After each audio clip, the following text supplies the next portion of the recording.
Cuman saya berharap betul yang hadir malam ini tidak hanya yang sepakat dengan Kiai Imam, tapi yang hadir pada kesempatan kali ini yang juga yang tak sepakat, termasuk yang posisinya masih netral. Jadi jangan sungkan menunjukkan perbedaan pendapat.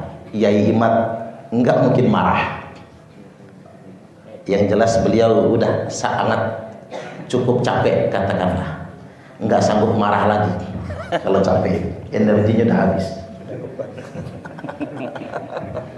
Sampai tadi tulang belakangnya sudah mulai nggak lurus lagi tadi.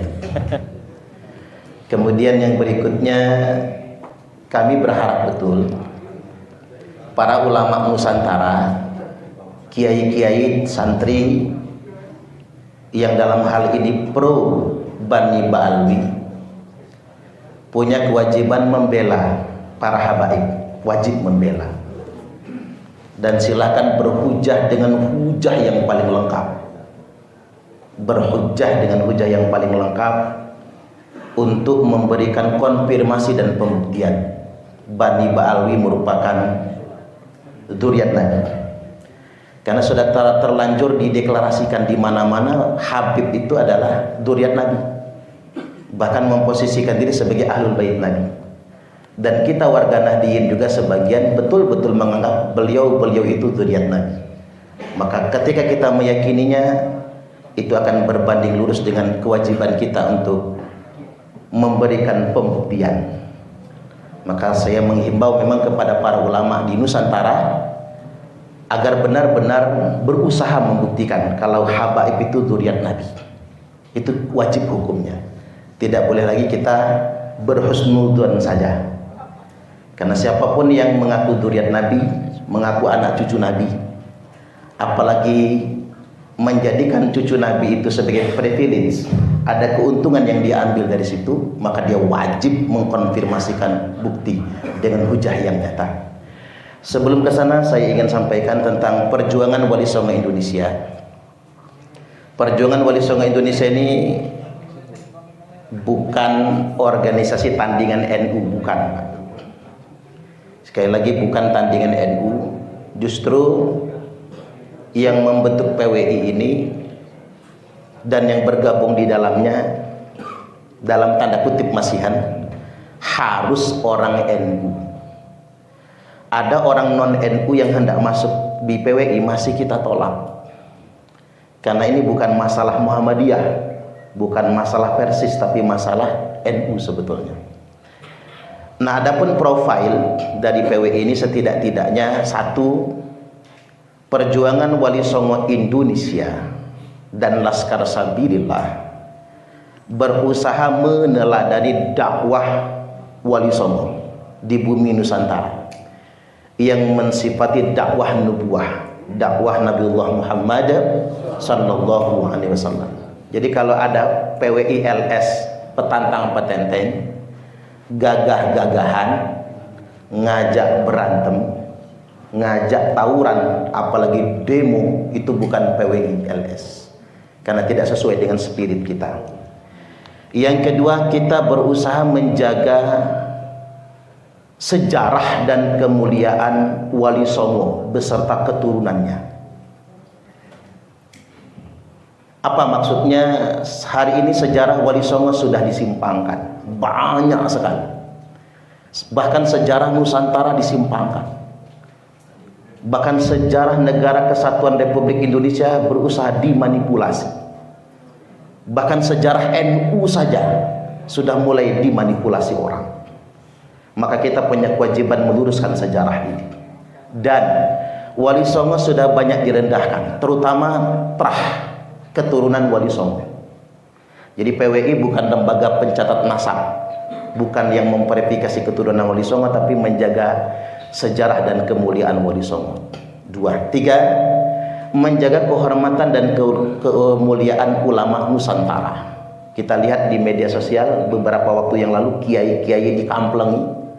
Sanggup gak kita para santri, Pak, ngelihat kiai dikamplengi oleh oknum-oknum yang ngaku Habib atau Muhibbin, sedangkan kita cuma nonton saja. Bahkan mohon maaf, Kita nggak bisa berbuat apa-apa, takut kualat. Karena yang ngampel itu cucu Nabi.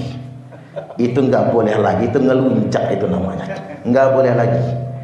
Seperti yang saya sampaikan tadi, hari ini mereka buat video ingin memboikot dan membubarkan kegiatan Kiai Imad di Provinsi Lampung. Videonya viral di mana-mana. Saya tidak tanggapi video itu.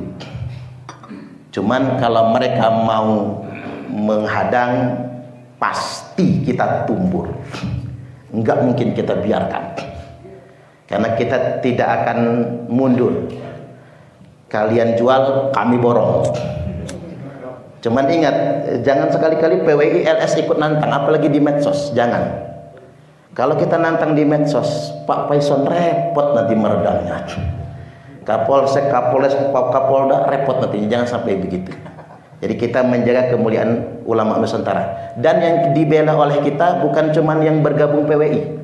Semua ulama yang dipersekusi, santri yang dipersekusi, walaupun nggak gabung PWI LS, akan kita bela. 3 ya. Yang keempat, menjaga kemuliaan nasab suci Rasulullah Sallallahu Alaihi Wasallam. Apa yang dilakukan Yai Imad sama sekali tidak memiliki keuntungan, profit ekonomi. Yang ada adalah tekanan. Apa yang dilakukan oleh beliau ini dalam rangka menjaga kemuliaan nasab suci Rasulullah, agar tidak ada yang berani ngaku-ngaku cucu Nabi lagi, kecuali disertai dalil yang benar. Jadi begini, buat para yai, para asatid, para santri, bapak ibu semua, kalau ada yang memframing PWI ini benci ahlul bait Nabi, benci habaib, itu salah. Yang benar, saking cintanya kita kepada Nabi, kita sebagai umat Nabi berkomitmen, tidak ada yang boleh ngaku cucu Nabi kalau dia tidak menunjukkan bukti. Bahkan begini, enggak pantas kita ngaku umat Nabi. Tak ulang ya, enggak pantas kita ngaku umat Nabi. Sekali lagi, tidak pantas kita ngaku umat Nabi. Jika ada orang yang ngaku-ngaku cucu Nabi, tapi kita biarkan begitu saja, bel aja setuju masalah itu. Terakhir, yang kelima, PWI Laskar Sabilillah senantiasa setia mengawal negara kesatuan Republik Indonesia dan setia dengan mazhab Ahlussunnah wal Jamaah li nahdlatul ulama, seperti yang kita ucapkan dalam kalimat baiat kita. Baik, demikian, semoga tidak ada kesalahpahaman dengan PWI dan Laskar Sabilillah. PWI Laskar Sabilillah bukan saingan NU, tapi justru kita adalah anak-anak NU, kader-kader NU yang ditugasi untuk membentuk PWI Laskar Sabilillah agar tidak berlama-lama. Udah kok Yai Imad udah bisa 1 batang lebih soalnya. Silahkan kita masuk ke kegiatan inti kita, dialog. Dialog ini akan dimulai pemaparan, dan kami persilahkan kepada Yai Imad untuk memberikan pemaparan di awal. Selengkap-lengkapnya baru kita buka sesi kedua, yakni dialog tanya jawab. Kami persilahkan.